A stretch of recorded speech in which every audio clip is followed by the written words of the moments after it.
नमस्कार मित्रांनो, आपला आजचा मेनू आहे डाळ बाटी। डाळ बाटी तयार करण्यासाठी आपण 1 वाटी तूर डाळ घेतली आहे, अर्धी वाटी मूग डाळ घेतली आहे आणि 2 चमचे मसूर डाळ घेतली आहे। तिन्ही डाळी स्वच्छ धुवून आणि कुकरला शिजवण्यासाठी लावायच्या आहे।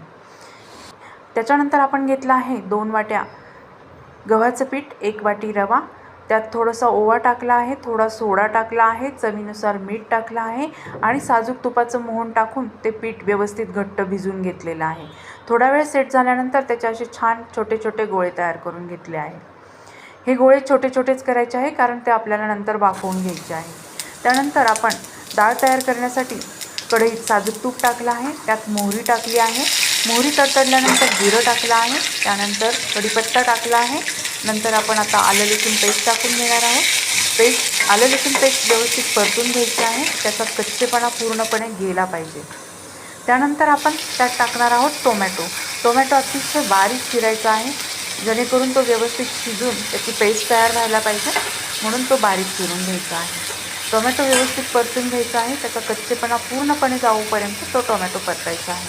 त्यानंतर थोडासा हिंग टाकायचा आहे त्यानंतर हळद टाकायची आहे आणि ते व्यवस्थित हलवून घ्यायचं आहे मिश्रण आणि टोमॅटो थोडा शिजू द्यायचा आहे। टोमॅटो थोडासा शिजला आहे, आता आपण त्यात लाल तिखट टाकून घेणार आहोत 2 चमचे।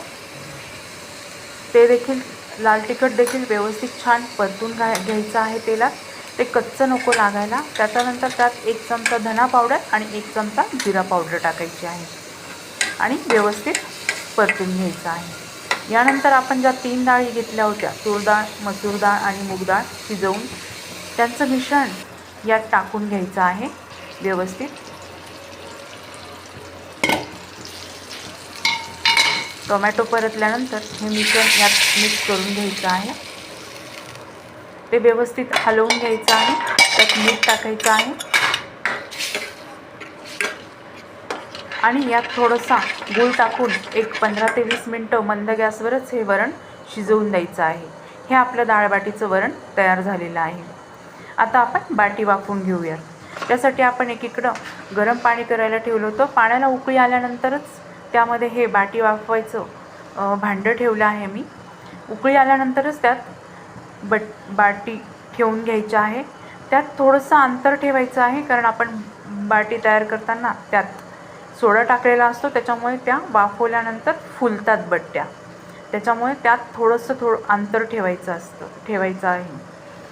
अशा व्यवस्थित लावून घेतल्यानंतर त्यावर आपण झाकण ठेवून घेणार आहोत आणि एक 15 ते 20 मिनिटं छानपैकी बाटी वाफवून देणार आहोत।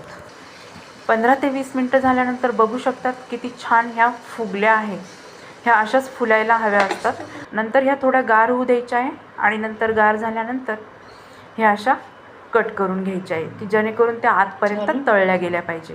आता ह्या आपण तळून घेणार आहोत।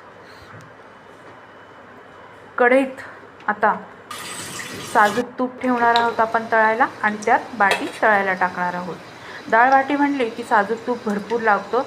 हा पदार्थ साजूक तुपातच केला जातो आणि साजूक तूप टाकूनच खाल्ला जातो, त्यामुळे साजूक तूप भरपूर वापरायचं आहे आणि साजूक तुपात तळल्यानंतर त्याची टेस्ट पण खूप छान लागते।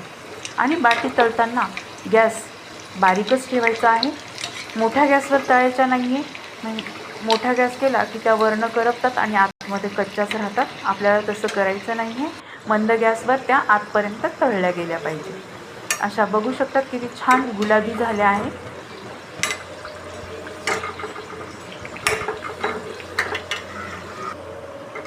छान तळल्या गेल्या आहे बाटी। आता आपण काढून घेणार आहोत आणि सर्व करणार आहोत डाळ बाटी।